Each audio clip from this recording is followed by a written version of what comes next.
നമുക്ക് നോക്കാം, എനിക്കൊരു പ്രശ്നം.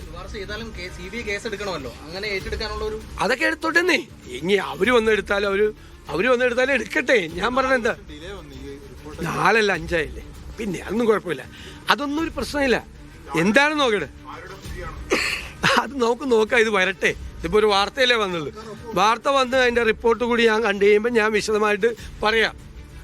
നിങ്ങളൊന്ന് അന്വേഷിച്ച് നോക്ക്, വേറെ കുറേ റിപ്പോർട്ടുകളുണ്ട് ഇതുമായി ബന്ധപ്പെട്ട് അന്വേഷണം നടത്തിയിരിക്കുന്ന ഉദ്യോഗസ്ഥന്മാർ കൊടുത്തിരിക്കുന്ന ചില റിപ്പോർട്ടുകളൊക്കെ ഉണ്ട്. കാരണം അന്വേഷണം നടത്തിയ ഉദ്യോഗസ്ഥന്മാർ എന്നോട് പറഞ്ഞത് എന്താണെന്ന് എനിക്കറിയാം.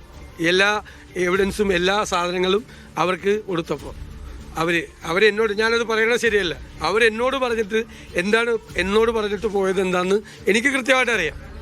ഞാനത് അഭിമാനത്തോടു കൂടിയാണ് അവരുടെ വാക്കുകൾ എൻ്റെ ഹൃദയത്തിൽ ഞാൻ സൂക്ഷിച്ചിട്ടുള്ളത്. അവരുടെ പേരോ അവരെന്താ പറഞ്ഞതെന്ന് ഞാൻ പറയില്ല. പക്ഷെ അന്വേഷണത്തിൻ്റെ മുഴുവൻ കാര്യങ്ങൾ പൂർത്തിയാക്കി എന്നോട് അന്വേഷണ ഉദ്യോഗസ്ഥന്മാർ എന്താണ് പറഞ്ഞതെന്ന് എനിക്കറിയാം. മനസ്സിലായില്ല, അല്ലെ ഞാൻ ഇത്രയും ധൈര്യമായിട്ടേക്ക് ഞാനൊന്നും പറയുന്നില്ലെന്നേ. ഇത് ഞാൻ എന്ത് കാര്യത്തോട് കമ്പയർ ചെയ്താലും ഞാൻ ഉമ്മൻചാണ്ടി സാറിൻ്റെ കാര്യം പറഞ്ഞു. കാരണം അത് ഇതുപോലെ അദ്ദേഹത്തെ വേട്ടയാടാൻ വേണ്ടി നടത്തിയ ഒരു ശ്രമമാണ്. അത് മാത്രമേ ഞാൻ പറഞ്ഞിട്ടുള്ളൂ, വേറെ ഒന്നും ഞാൻ പറഞ്ഞില്ല. CBIക്ക് വിടരുതെന്നും പറഞ്ഞിട്ടില്ല, വിടാൻ പാടില്ല എന്ന് പറഞ്ഞിട്ടില്ല, മുഖ്യമന്ത്രി എന്തെങ്കിലും ഫേവർ ചെയ്യണമെന്ന് പറഞ്ഞാൽ ഒന്നും ചെയ്തില്ല. ഉണ്ടാവുമല്ലോ, ഇലക്ഷൻ ആകുമ്പോൾ ഇതുപോലത്തെ കാണും.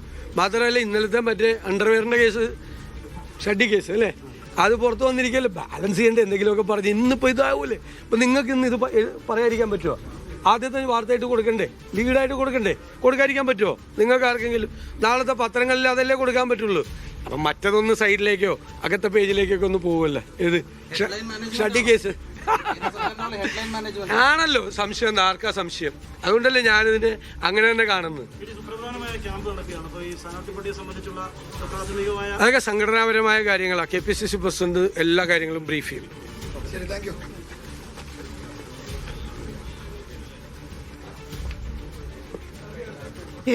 VD സതീഷിന്റെ പ്രതികരണമായിരുന്നു.